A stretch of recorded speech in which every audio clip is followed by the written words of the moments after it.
오늘의 10분 말씀 잠언 7장 10절부터 27절입니다. 22절 한 절 읽도록 하겠습니다.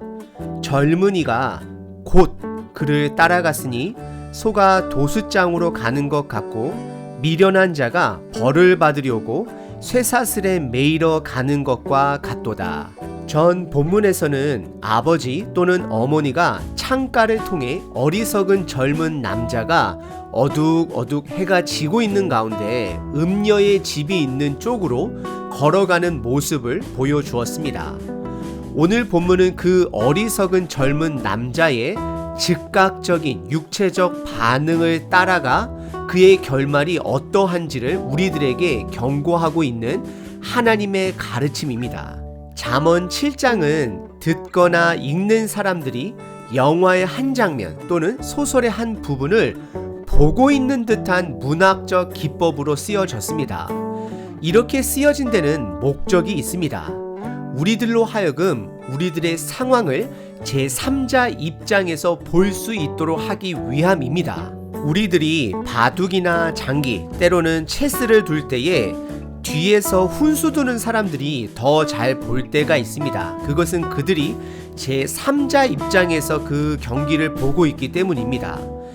그리고 프로 기사들이나 정말로 그러한 장기나 체스를 잘 두는 사람들은 본인 입장이 아닌 상대방의 입장과 또 본인의 여러 가지 입장들을 객관적으로 3자 입장에서 볼 수 있는 능력들의 사람들입니다.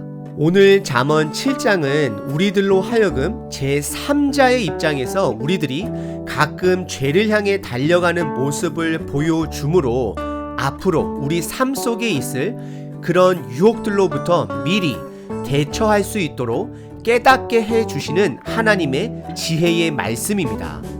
혹시 여러분들 가족 중에 초등학생 5, 6학년 정도 되는 아이들이 있다면 남자아이든 여자아이든 오늘 본문을 함께 실제적으로 다룰 수 있어야 합니다. 부모로서 그리고 할아버지 할머니로서 이런 성적 음란을 자녀들과 손자 손녀들과 다루는 것이 불편할 수 있습니다. 하지만 여러분들께서 기억하셔야 하는 것은 우리 현재 자녀들이 살아가고 있는 이 세상의 음란의 공격은 너무나도 적극적입니다.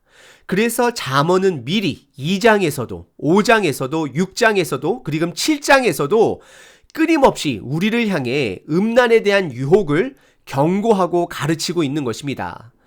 나도 준비하고 내 가족들도 함께 하나님 말씀을 통해 그 말씀을 나눔으로 준비시키셔야 하는 것입니다. 혹시 부모로서 본인의 자녀와 함께 오늘 본문을 가지고 때로는 다른 많은 성경 말씀을 가지고 성교육을 한 3주 정도, 3번 정도 훈련하시고 싶은 부모님들이 계시면 제가 부모님들을 훈련시켜 부모님들께서 직접 자녀들을 가르칠 수 있도록 도와드릴 수 있습니다.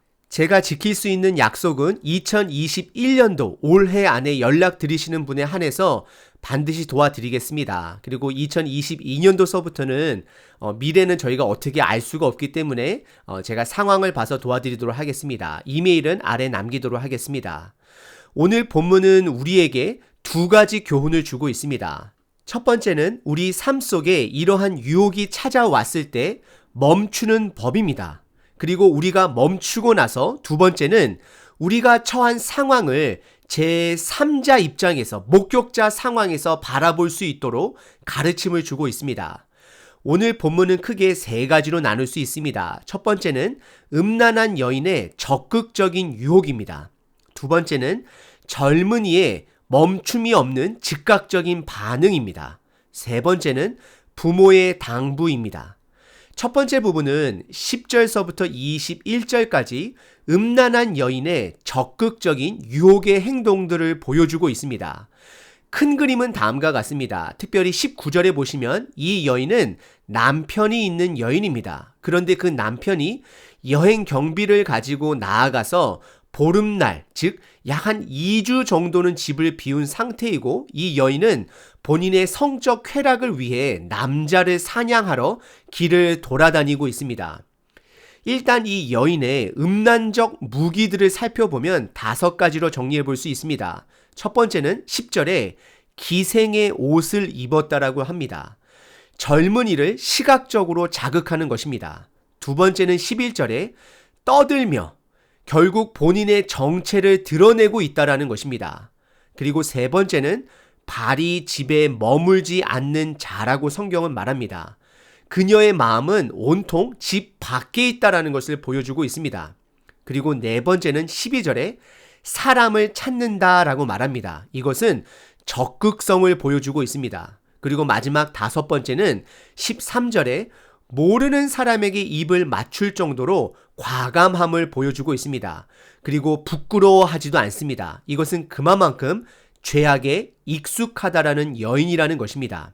그리고 또 다른 각도로 이 여인의 정체성의 특징을 세 가지로 살펴본다면 첫 번째는 11절에 완악한 여자라고 성경은 말하고 있습니다.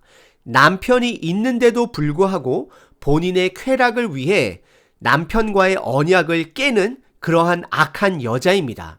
그리고 두 번째는 16절에 보시면 내 침상에는 요와 애굽의 문이 있는 이불을 폈고 아마 호피겠죠. 그리고 17절에는 모략과 침향과 계피를 뿌렸노라라고 말을 하며 본인의 쾌락을 위해서는 물질도 아끼지 않는 여인이라 말하고 있습니다.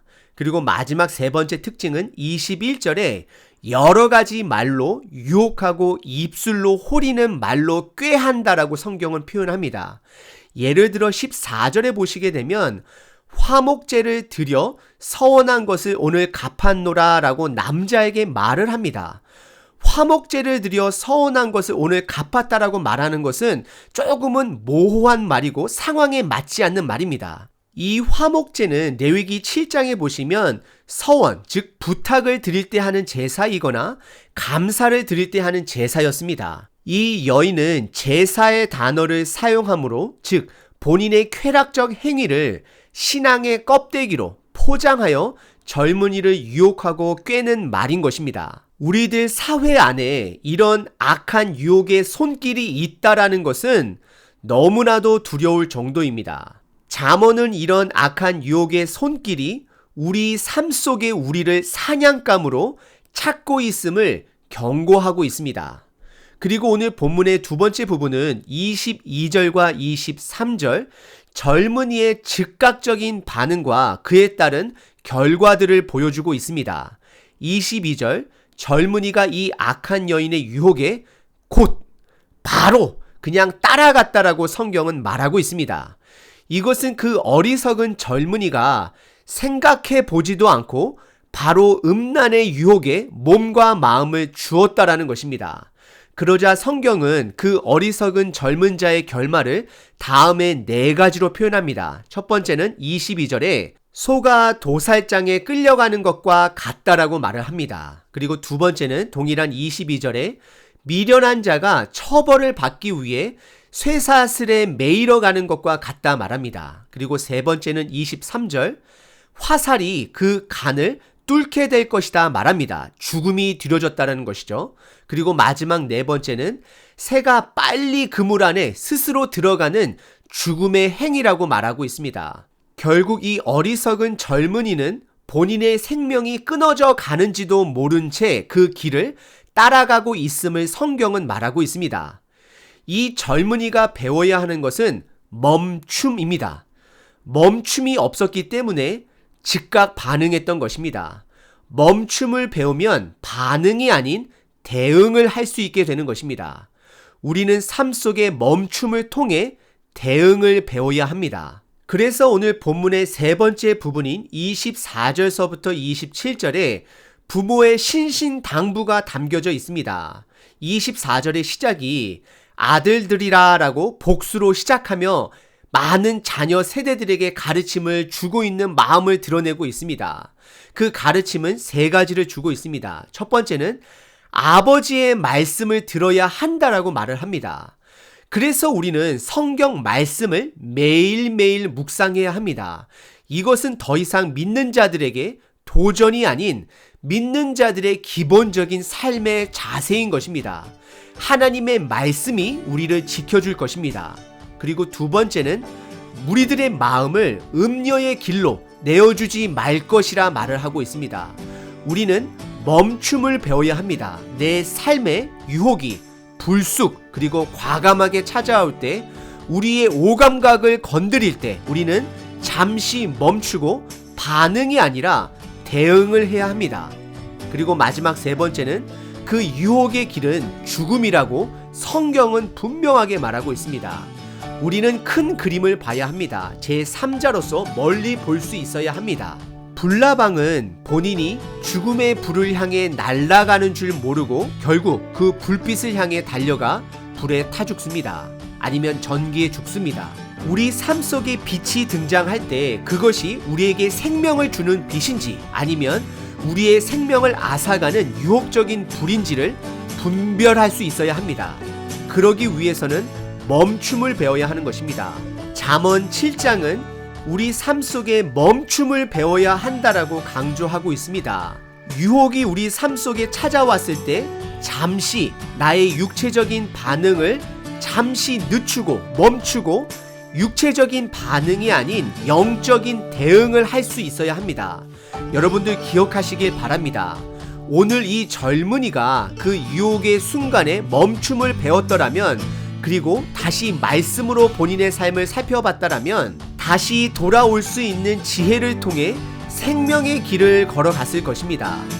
우리들 자신도 그리고 우리들 자녀들에게도 삶 속에서 유혹 또는 고난이 찾아올 때 잠시 멈출 수 있는 지혜를 습득하는 저와 여러분들의 자녀가 되시길 바랍니다.